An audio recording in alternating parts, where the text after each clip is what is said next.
10,000 soldiers, all armed, all trained, all hungry for blood, and standing against them was one man. No army behind him, no reinforcements coming, no one who believed he could survive. He was not a god, he was not a superhero, he was just a warrior, with one sword, one shield, and one reason to fight. His people, they told him to run. He said, "I will not leave my people alone." They told him he would die. He said, "Then I will die standing." What happened that day was never written in any history book, because the people who would have written it could not believe what they saw. Stay with me, because this is not a story about war. This is a story about what one human being is capable of when everything is on the line, and nothing, absolutely nothing, will ever prepare you for the ending. His name was Khalid, and before that day, he was nobody special. He was 32 years old, a warrior from a small mountain tribe in ancient Central Asia, around 480 BC. He was not the biggest man in his village, not the strongest, not the fastest, but every man who had ever trained beside him said the same thing.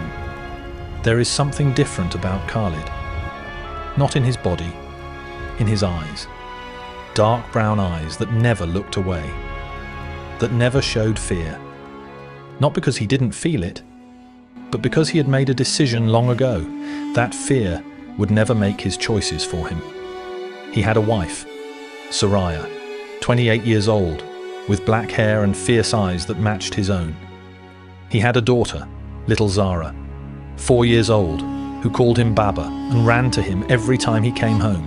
He had a village of 300 people, farmers, elders, mothers, children, people who grew food and told stories and watched sunsets, people who had nothing to do with war, people who just wanted to live, and Khalid was their only warrior, their only shield, their only hope. He didn't ask for that responsibility, but he carried it every single day, because that's what warriors do, not the ones in stories, the real ones. It was the elder who saw them first, from the top of the mountain. He came running down, which nobody had seen him do in 20 years. "They're coming," he gasped. "How many?" Khalid asked. The elder couldn't speak. He just held up both hands, again and again and again. 10,000. The great army of General Marduk, the most feared conqueror in all of Central Asia, a man who had burned 40 villages before theirs. A man who took what he wanted and left nothing behind. Not homes, not crops, not people. The village had maybe 2 hours. The nearest friendly tribe was 5 days away. There was no escape route through the mountains. The army had covered them all. The village elder called a meeting. "We must surrender," he said.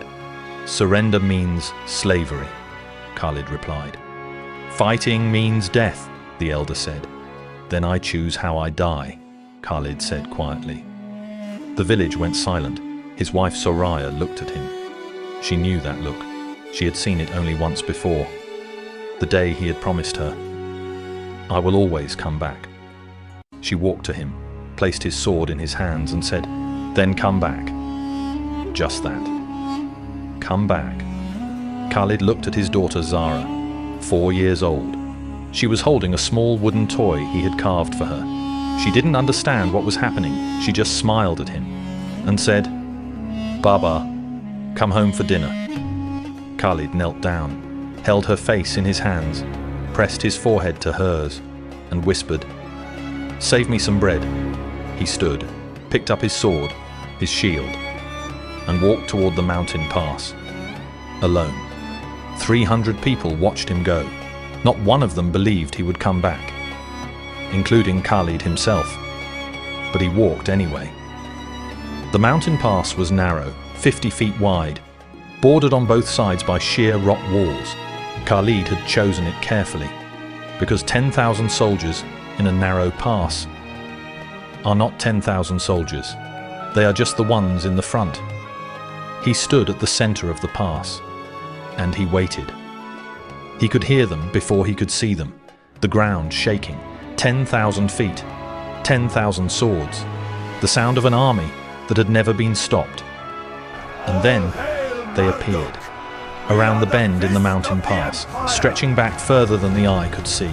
General Marduk's army, dark armor, red banners, eyes that had seen 100 villages burn.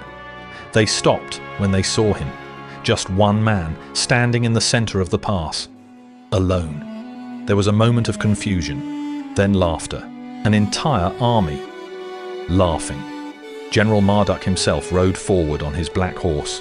He looked down at Khalid from his saddle. "Move aside, fool," he said, "and I will let you live." Khalid looked up at him, dark brown eyes, never looking away. "There are 300 people behind me," Khalid said. "Farmers, mothers, children, elders." "Move," Marduk said again. Khalid raised his shield. "No," just that. "No." Marduk stared at him for a long moment. Then he raised his hand and sent the first 100 soldiers forward. What happened next would be talked about for generations. Khalid fought, not like a man trying to win, but like a man trying to buy time. Every second he stayed standing was another second for his people. He used the narrow pass perfectly. Only 2 or 3 soldiers could reach him at once. He moved like water, fluid, unpredictable, completely without fear. The first wave fell. Marduk sent another 100. They fell too, hour after hour, wave after wave. The pass became impossible to cross, not because of walls, but because of one man. Khalid was bleeding from 6 wounds. His shield arm was shaking. His breathing was ragged, but his eyes, his dark brown eyes, never changed. "How is he still standing?" one soldier whispered. "He is not a man," another said. "He is something else." But he was a man. He was just a man who had decided that this pass would not be crossed. Not today. Not while he breathed. By the 5th hour, Khalid could barely lift his sword. 12 wounds now, blood soaking through his armor. His left knee had given out. He was fighting on one knee, in the dirt, still blocking the pass. General Marduk had stopped laughing hours ago. He sat on his horse, watching, with something he had never felt before, looking at an enemy, something that felt uncomfortably close to respect. He rode forward again, stopped 10 feet from Khalid. "You are dying," Marduk said quietly. "Yes," Khalid agreed. "Your people cannot be saved," Marduk said. "They are already gone. My flanking army took the other pass 2 hours ago." Khalid went completely still. "You are fighting for nothing," Marduk said. "Step aside. Die in your bed. Not in this dirt." Khalid was silent for a long moment. The entire army was silent. 10,000 men. Waiting. And then Khalid did something nobody expected. He laughed. A quiet, tired, genuine laugh. "Then why?" he said slowly. "Are you still talking to me?" Marduk said nothing. "If my people are already gone," Khalid continued, "then you don't need this pass. You would have moved on. But you're still here." He looked up at Marduk. Dark brown eyes. Still not afraid. "You're still here," Khalid said, "because your flanking army didn't make it. Did they?" The silence that followed told Khalid everything. He had been right. The mountain tribe on the other side had held, inspired by word of what Khalid was doing.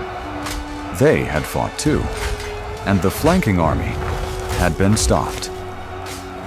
Khalid closed his eyes, and for the first time that day, he allowed himself one single thought. Maybe, just maybe, I bought them enough time. He opened his eyes, looked at Marduk, and raised his sword one more time. What happened next? No historian recorded, because no one who was there could agree on what they had seen. Some soldiers said Khalid fell. Others said he didn't. Some said Marduk ordered the retreat. Others said Marduk gave the order himself, because he could not bring himself to kill a man like that. What we know is this: the army turned around, 10,000 soldiers turned around and left, because of one man, one sword, one shield, and one decision: to stand. When the village people came to the pass, hours later, they found Khalid sitting against the rock wall, still alive, barely. His wife Soraya ran to him. She knelt beside him in the dirt. She said nothing. She just took his face in her hands. Khalid looked at her. "Are they safe?" he whispered.